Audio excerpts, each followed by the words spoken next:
घडवण्यासाठी आणि त्यांनी खरी परिस्थिती आपल्या तालुक्याचा कोणी अभ्यास केला असेल तर आपले एकमेव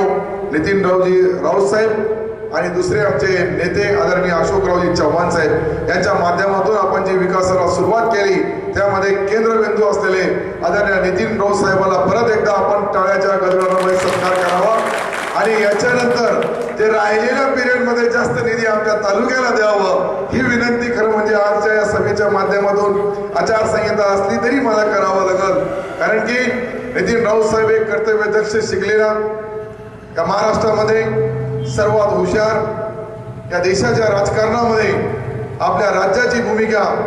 त्या देशाच्या कृषी मंत्र्यापासून तर जलसंधारण मंत्र्यापर्यंत मांडण्याचं काम ते रमेशजी जयरामजी रमेश असतील त्याच्यासमोरही मांडताना मी आदरणीय